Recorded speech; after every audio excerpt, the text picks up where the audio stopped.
Dear students, अपने इस lecture में हम कंपोजिशन ऑफ द एटमॉस्फेयर को डिस्कस करने जा रहे हैं। मतलब वायुमंडल का संगठन, वायुमंडल के संगठन को डिस्कस करने जा रहे हैं। इसके बारे में हम स्टडी करेंगे। इसमें हम देखेंगे कि हमारे वायुमंडल में, एटमॉस्फेयर में कौन कौन सी गैसेस हैं और वो कितनी है, उनका परसेंट वॉल्यूम, परसेंट शेयर कितना है। मान लीजिए अगर 100% गैसेस का वॉल्यूम है तो उस 100% वॉल्यूम में से कौन कौन सी गैस कितनी है, इसके बारे में हम डिस्कस करेंगे। उसके बाद हम कुछ गैसेज जैसे नाइट्रोजन, ऑक्सीजन और कार्बन डाइऑक्साइड, जो कि जैसा कि आपको बुक में दिया गया है, उसके बारे में थोड़ा सा हम ब्रीफ इंट्रोडक्शन भी देंगे और इसके पीछे जो भी कंसेप्ट होगा उसको हम बहुत ही इजी तरीके से समझने की कोशिश करेंगे। तो चलिए स्टार्ट करते हैं। कंपोजिशन ऑफ द एटमॉस्फेयर, वायुमंडल का संगठन।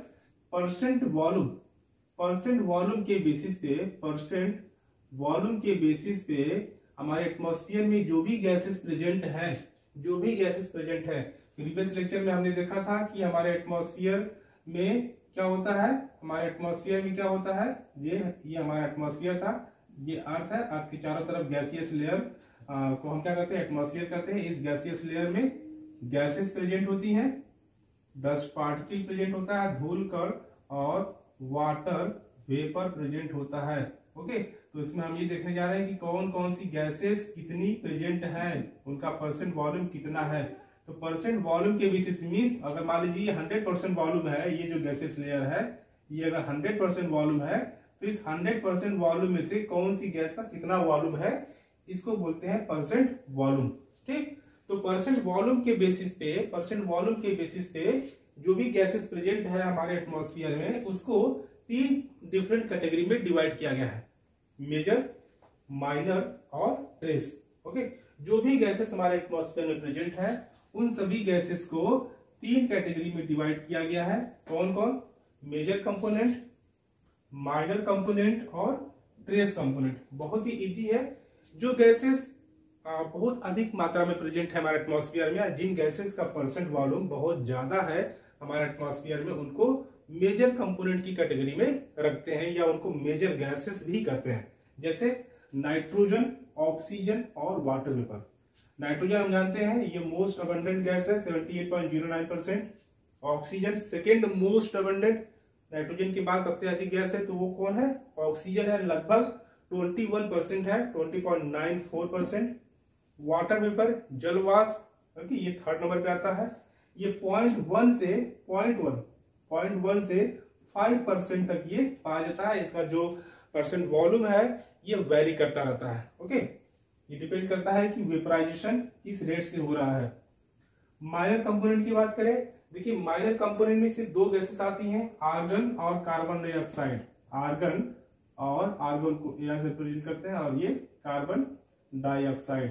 Okay, CO2। आर्गन और कार्बन डाइऑक्साइड। आर्गन का जो परसेंट वॉल्यूम है वो है 0.934% और कार्बन डाइऑक्साइड का 0.04%। आपके बुक में 0.03% लिखा होगा, 0.03%, लेकिन ये ओल्ड डेटा है, ये 10 साल पुराना डेटा है। ओके, ये 10 साल पहले ये परसेंट वॉल्यूम था, but due to the anthropogenic activity, मानव के बहुत सारे क्रियाकलापों के द्वारा, जैसे इंडस्ट्रियलाइजेशन हो गया, फॉसिल फ्यूल का बर्निंग हो गया, बहुत सारे ऐसे एक्टिविटीज हैं जिसकी वजह से कार्बन डाइऑक्साइड क्या हो रहा है? बढ़ रहा है। ओके, और इसका जो मेजर सोर्स है वो है थर्मल पावर प्लांट, जहां पे बिजली बनती है। ओके, थर्मल पावर प्लांट से सबसे ज्यादा CO2 रिलीज होता है, जिसमें कोल का यूज करते हैं, कोयला को जला करके बिजली बनाते हैं, वहां से कार्बन डाइऑक्साइड बहुत अधिक मात्रा में निकलता है। तो प्रेजेंट कंडीशन में इसका जो परसेंट वॉल्यूम है कार्बन डाइऑक्साइड का वो है 0.04%। तो इतना याद रखिएगा आप लोग कि माइनर कंपोनेंट में जो गैसेस हैं वो 2 ही हैं, आर्गन और कार्बन डाइऑक्साइड। ट्रेस कंपोनेंट कैसे गैसेस होते हैं? इसमें जिन गैसेस का कंसेंट्रेशन सबसे कम हो, बहुत कम हो या ना के बराबर हो, नेग्लिजिबल हो, ऐसे गैसेस को ट्रेस कंपोनेंट की कैटेगरी में रखते हैं या ऐसे गैसेस ट्रेस गैसेस कहलाते हैं। जैसे जितनी भी इनर्ट गैसेस हैं, आर्गन को छोड़ करके, आर्गन माइनर कंपोनेंट में आता है। Okay, helium, neon, krypton, xenon, radon, ये सारे ट्रेस गैसेस हैं। इसके साथ साथ सल्फर के ऑक्साइड, नाइट्रोजन के oxide, methane, carbon monoxide, ozone, ये सारी गैसेस क्या है, ट्रेस कंपोनेंट है। ओके, ये ट्रेस गैसेस कहलाती हैं। ये गैसेस डेसिमल के 0.4, 0.5, 0.7, 0.8 तक भी पाई जाती हैं, बहुत ही कम होती हैं, नेग्लिजिबल ये होती है गैसेस, इसीलिए इसको हम ट्रेस कंपोनेंट या ट्रेस गैसेस भी कहते हैं। ओके, ये जो परसेंट वॉल्यूम यहाँ पर रिप्रेजेंट किया गया है, ये परसेंट वॉल्यूम मेजर, माइनर और ट्रेस का जो परसेंट वॉल्यूम है एक नॉन पोल्यूटेड एयर का है। Non polluted air means pollution free air का परसेंट वॉल्यूम यहाँ पर रिप्रेजेंट किया गया है। पॉल्यूशन फ्री एयर का परसेंट वॉल्यूम यहाँ पे रिप्रेजेंट किया गया है। साथ ही साथ वो एयर कैसी हो, ड्राई हो। पॉल्यूशन फ्री तो हो ही, वो एयर ड्राई भी हो। ओके, अगर एयर ड्राई नहीं होगा तो मतलब अगर एयर मॉइस्ट होगा, नम हवा होगी, तो उसमें वाटर वेपर का जो परसेंट वॉल्यूम है वो ऑटोमेटिकली बढ़ जाएगा। जैसे जुलाई और अगस्त के मंथ में क्या होता है कि वाटर वेपर का जो परसेंट वॉल्यूम है एटमॉस्फेयर में बहुत ज्यादा बढ़ जाता है। ओके, ह्यूमिडिटी बढ़ जाती है, तो उस समय क्या होता है कि इसका जो परसेंट वॉल्यूम है वो बहुत ज्यादा बढ़ जाएगा, तो बाकी गैसेस का जो कि परसेंट वॉल्यूम ऑटोमेटिकली चेंज हो जाएगा। ओके, तो ये मान के यहाँ पे ये सब डेटा आपको यहाँ पे बताया जा रहा है कि वो एयर कैसी हो, पॉल्यूशन फ्री हो और वो ड्राई भी हो। क्लियर। अब बात करते हैं आपकी इंडिविजुअल गैसेस के बारे में, जो आपके बुक में दिया है। नाइट्रोजन के बारे में डिस्कस करना है, ऑक्सीजन के बारे में और कार्बन डाइऑक्साइड के बारे में डिस्कस करेंगे वन बाय वन। चलिए देखते हैं। सबसे पहले डिस्कस करते हैं नाइट्रोजन के बारे में। नाइट्रोजन हम जानते हैं कि it is most abundant gas है। It is most abundant gas. Okay, most abundant means सबसे अधिक मात्रा में पाई जाने वाली गैस कौन सी है, नाइट्रोजन गैस। हमारे एटमॉस्फेयर में सबसे अधिक नाइट्रोजन ही पाया जाता है। क्लियर। जब हम ब्रीदिंग करते हैं, ओके, जब हम सांस लेते हैं तो हम हमारे बॉडी को सिर्फ ऑक्सीजन की रिक्वायरमेंट होती है। हमारे बॉडी की जो मेटाबॉलिक प्रोसेसेस है, रेस्पिरेशन है, उसमें ऑक्सीजन की जरूरत पड़ती है, नाइट्रोजन की जरूरत नहीं पड़ती। लेकिन ये हमारे एटमॉस्फेयर में 78.09% पाया जाता है। इस कमरे में जब हम ब्रीदिंग कर रहे हैं, सांस ले रहे हैं, तो हमारे बॉडी में, लंग्स में ऑक्सीजन के साथ साथ नाइट्रोजन भी जा रहा है। ओके, जैसे ह्यूमन बीइंग करते हैं, लाइकवाइज सभी एनिमल्स भी जब ब्रीदिंग करते हैं तो वो नाइट्रोजन को भी अपने बॉडी में क्या करते हैं, ब्रीदिंग के टाइम लेते हैं। लेकिन हमारे बॉडी में नाइट्रोजन गैस का कोई रोल नहीं होता है मेटाबॉलिक प्रोसेस में। इसीलिए जितने भी एनिमल्स हैं वो ब्रीदिंग के टाइम इसको एक्सहेल कर देते हैं। ब्रीदिंग के टाइम लेते तो जरूर है, लेकिन बाद में इसको बाहर निकाल देते हैं। बाद में इसको क्या करते हैं, बाहर निकाल देते हैं। ठीक, जितने भी एनिमल्स हैं, we are also animals, like जितने भी कैटल्स हैं, जो भी एनिमल्स हैं, वो भी जब ब्रीदिंग करते हैं तो वो एटमॉस्फेयर से ऑक्सीजन के साथ नाइट्रोजन को भी बॉडी में ले आते हैं, लेकिन बाद में इसको वो बाहर निकाल देते हैं क्योंकि उसका कोई रोल नहीं होता है। ठीक। लेकिन अगर प्लांट्स की बात करें तो, अगर जितने पौधे हैं उनकी बात करें तो उनके लिए जो नाइट्रोजन है बहुत ही इंपॉर्टेंट है। उनके लिए जो नाइट्रोजन है वो बहुत ही इंपॉर्टेंट न्यूट्रिएंट माना जाता है। प्लांट के ग्रोथ एंड डेवलपमेंट के लिए ये बहुत ही इंपॉर्टेंट न्यूट्रिएंट है। ठीक, लेकिन प्लांट्स क्या करते हैं, नाइट्रोजन को नाइट्रोजन गैस के फॉर्म में एब्जॉर्ब नहीं करते हैं। नाइट्रोजन गैस के फॉर्म में एब्जॉर्ब नहीं करते हैं। ये नाइट्रोजन को नाइट्रेट के फॉर्म में एब्जॉर्ब करते हैं। ये नाइट्रोजन को नाइट्रेट के फॉर्म में एब्जॉर्ब करते हैं, इसको बोलते हैं nitrate. This is very very important कि प्लांट नाइट्रोजन को किस फॉर्म में एब्जॉर्ब करते हैं, नाइट्रेट के फॉर्म में एब्जॉर्ब करते हैं। नाइट्रोजन गैस के फॉर्म में एब्जॉर्ब नहीं करते हैं, ना ही नाइट्रोजन एटम के फॉर्म में ये एब्जॉर्ब करते हैं। ये जब भी एब्जॉर्ब करते हैं नाइट्रोजन को नाइट्रेट के फॉर्म में ही एब्जॉर्ब करते हैं। क्लियर। तो ये नाइट्रोजन को नाइट्रेट के फॉर्म में ये कन्वर्ट कैसे होता है, एक्चुअली कुछ माइक्रो ऑर्गेनिज्म होते हैं, कुछ बैक्टीरिया होते हैं, bacteria, nitrogen fixing bacteria. Okay, ये नाइट्रोजन फिक्सिंग बैक्टीरिया इस एटमॉस्फेरिक नाइट्रोजन को प्लांट के द्वारा एब्जॉर्ब करने लायक फॉर्म में ये कन्वर्ट कर देते हैं, मीन्स नाइट्रेट फॉर्म में कन्वर्ट कर देते हैं। और इस प्रोसेस को बोलते हैं नाइट्रोजन फिक्सेशन। नाइट्रोजन फिक्सेशन, ये सारी बातें हम लोग डिटेल में आगे क्लास में डिस्कस करेंगे। बस यहाँ पर सुन लीजिए कि प्लांट आपके लिए यहाँ भी जरूरी है कि प्लांट नाइट्रोजन को किस फॉर्म में ऑब्जर्व करते हैं। नाइट्रोजन को नाइट्रोजन गैस के फॉर्म में ऑब्जर्व नहीं करते हैं, ना ही किसी नाइट्रोजन एटम के फॉर्म में ऑब्जर्व करते हैं। ये प्लांट नाइट्रोजन को नाइट्रेट के फॉर्म में ही एब्जॉर्ब करते हैं, मतलब कि ग्रहण करते हैं, अवशोषित करते हैं। अब बात करते हैं ऑक्सीजन की। देखिए ऑक्सीजन क्या है, ये सेकेंड मोस्ट अबंडेंट गैस है, दूसरे नंबर पे सबसे अधिक पाया जाने वाली एटमॉस्फेरिक गैस है। ओके, ये जो एटमॉस्फेरिक ऑक्सीजन है ये एटमॉस्फेयर में कहां से आता है, ये फोटोसिंथेसिस से आता है। फोटोसिंथेसिस से, प्लांट जब फोटोसिंथेसिस करते हैं तो फोटोसिंथेसिस में प्लांट के द्वारा ऑक्सीजन बाय प्रोडक्ट के रूप में निकलता है। मींस हमारे एटमॉस्फेयर में ऑक्सीजन का लेवल जो मेंटेन है वो प्लांट्स के द्वारा ही मेंटेन है। प्लांट्स अगर कट जाए तो हमारे एटमॉस्फेयर में जो ऑक्सीजन का लेवल है वो कम हो जाएगा। तो ये ऑक्सीजन फोटोसिंथेसिस के द्वारा, प्लांट के द्वारा ये एटमॉस्फेयर में क्या होता है, रिलीज होता है। और ये एटमॉस्फेरिक ऑक्सीजन को जितने भी एनिमल्स हैं वो अपनी ब्रीदिंग में लेते हैं, यूज करते हैं। और ये एनिमल्स क्या रिलीज करते हैं, ये ऑक्सीजन लेते हैं और CO2 ये रिलीज करते हैं, बाहर छोड़ते हैं, और इसी CO2 को फिर से प्लांट्स फोटोसिंथेसिस में यूज कर लेते हैं। तो इस तरह देखें तो हमारे एटमॉस्फेयर में CO2 और ऑक्सीजन का जो कंसंट्रेशन है, जो अमाउंट है, मात्रा है, वो लगभग मेंटेन रहती है। लेकिन डे बाय डे हमारे एंथ्रोपोजेनिक एक्टिविटी के द्वारा CO2 का कंसंट्रेशन लगातार बढ़ता जा रहा है। CO2 का परसेंट वॉल्यूम एटमॉस्फेयर में लगातार बढ़ता जा रहा है, क्योंकि हम बिजली बना रहे हैं, बिजली में हम कोयला यूज कर रहे हैं, कोयले को जला रहे हैं, कोयले से बहुत अधिक क्या हो रही है, CO2 गैस एटमॉस्फेयर में रिलीज हो रही है। अब बात करते हैं कार्बन डाइऑक्साइड के बारे में, जो एक ग्रीन हाउस गैस है। ग्रीन हाउस गैस के बारे में आप लोगों ने सुना होगा कि ग्रीन हाउस गैस क्या होती है, ग्रीन हाउस गैस।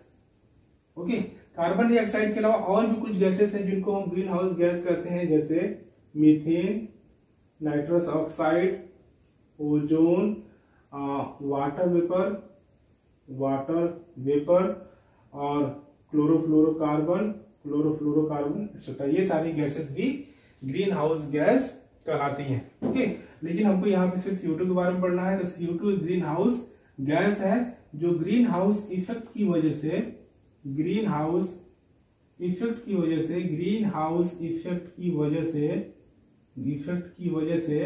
क्या करती है, एटमॉस्फेरिक टेम्परेचर को बढ़ाती है, वायुमंडल के तापमान को बढ़ाती है। एटमॉस्फेरिक टेम्परेचर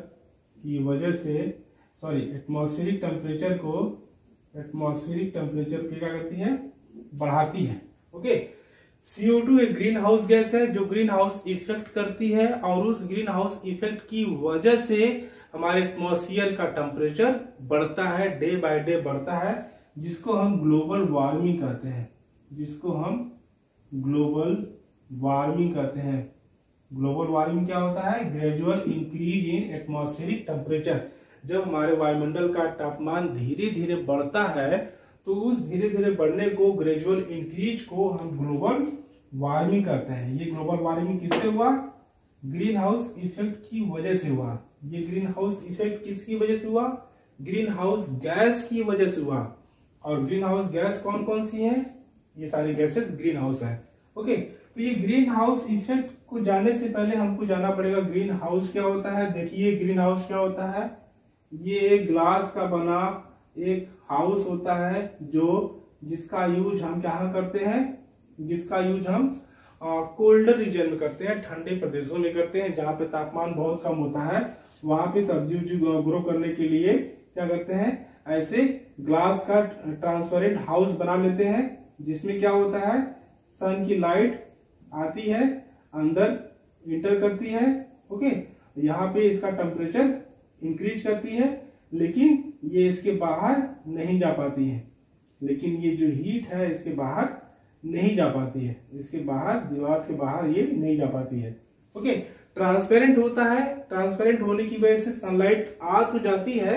ओके, इससे टकराने के बाद जब इसका एनर्जी लॉस हो जाता है, जब वो हीट में कन्वर्ट हो जाती है, तो वो हीट के पास उतनी एनर्जी नहीं रह पाती है कि वो उसके वॉल को क्रॉस करके ऊपर चली जाए, इसको एस्केप करके बाहर एटमॉस्फेयर में चली जाए। इससे क्या होता है कि इसके अंदर का जो टेम्परेचर वो बढ़ जाता है। ठीक, तो ठीक ऐसा ही हमारे अर्थ सरफेस पे भी होता है, हमारे एटमॉस्फेयर में भी होता है। मान लीजिए ये अर्थ है, दिस इज अर्थ, और अर्थ के ऊपर कुछ गैसियस लेयर, इसमें ग्रीन हाउस गैस CO2 है। ओके, सन की रेज पृथ्वी पर आई, इससे टकराई, ओके, एनर्जी लॉस की, ये हीट में कन्वर्ट हो गया। और जब जब पृथ्वी ठंडा होती है शाम को, तो जब ये हीट को रिलीज करती है, तो ये हीट इस एटमॉस्फेरिक लेयर से या इस गैसियस लेयर के बाहर नहीं जा पाती है, ये एसी में रह जाती है, ये एसी में वापस रह जाती है। ओके, जिससे इस एटमॉस्फेरिक लेयर में, ओके, इस गैसियस लेयर में या अर्थ का जो एटमॉस्फेयर है, ओके, उसका जो टेम्परेचर है वो बढ़ जाता है, उसका जो टेम्परेचर है वो बढ़ जाता है, क्योंकि जो हीट अर्थ के सरफेस से कूल होते समय निकला वो बाहर नहीं जा पा रहा है, इस एटमॉस्फेरिक लेयर से बाहर नहीं जा पा रहा, क्योंकि यहाँ पे ग्रीन हाउस गैस है। ओके, जो फिनोमेना यहाँ हो रहा है वही फिनोमेना लाइकवाइज यहाँ भी हो रहा है। सोलर रेडिएशन आ तो रही है, लेकिन कुछ यहाँ पे ऐसे गैसेस है जो उसको एब्जॉर्ब कर ले रही हैं और ये बाहर नहीं आ पा रही है। इससे क्या हो रहा है, एटमॉस्फेयर का टेम्परेचर बढ़ जा रहा है। और इस एटमॉस्फेयर के टेम्परेचर को बढ़ने को, ग्रेजुअल बढ़ने को, धीरे धीरे बढ़ने को हम बोलते हैं ग्लोबल वार्मिंग। ग्लोबल वार्मिंग की वजह से क्या हो रहा है कि हमारे अर्थ का जो एटमॉस्फेयर है उसका टेम्परेचर बढ़ रहा है, और टेम्परेचर की बढ़ने की वजह से क्या हो रहा है कि जो पोलर आइस है पृथ्वी के पोल्स पे, पृथ्वी के दोनों पोल्स पे, ये आर्कटिक और ये अंटार्कटिका, यहाँ पे जो आइस जमा हुआ है, ओके, ग्लेशियर के फॉर्म में, ये ग्लेशियर्स मेल्ट हो रहे हैं, ग्लेशियर्स सिकुड़ रहे हैं, पिघल रहे हैं। ओके, तो ग्लेशियर्स के मेल्ट करने की वजह से क्या हो रहा है कि सी लेवल बढ़ रहा है। सी लेवल, मान लीजिए कोई सी है, ओके, यहाँ पे पहले इतना लेवल था वाटर का, जब ग्लेशियर्स मेल्ट कर जा रहे हैं, ग्लेशियर्स के मेल्ट करने की वजह से, ग्लेशियर के सिकुड़ने की वजह से ये वाटर लेवल बढ़ जा रहा है। ओके, सी लेवल बढ़ जा रहा जाएगा। ओके, जब बर्फ पिघलेगी, ग्लेशियर पिघलेगा, तो जो वाटर कहाँ जाएगा, ओशन में ही रहेगा। ओके, तो लेवल बढ़ जाता है, और जब सी लेवल बढ़ जाता है तो आसपास के जो एरिया होता है वो डूब जाता है, जिसको बोलते हैं कि फ्लड आ गया।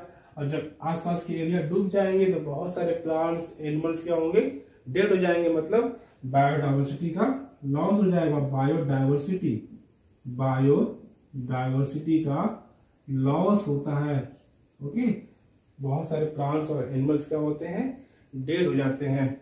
तो इस तरह अगर डे बाय डे कंटिन्यूसली अगर CO2 का अमाउंट बढ़ता जाएगा, या किसी भी ग्रीन हाउस गैस का जो कंसेंट्रेशन अगर बढ़ता जाएगा, तो इसी तरह की सिचुएशंस हमको देखने को मिलेंगी। तो ये रहा हमारा एटमॉस्फेयर का कंपोजिशन और brief introduction with nitrogen, oxygen and carbon dioxide. Next lecture में हम एटमॉस्फेयर के स्ट्रक्चर को डिस्कस करेंगे। Thank you so much.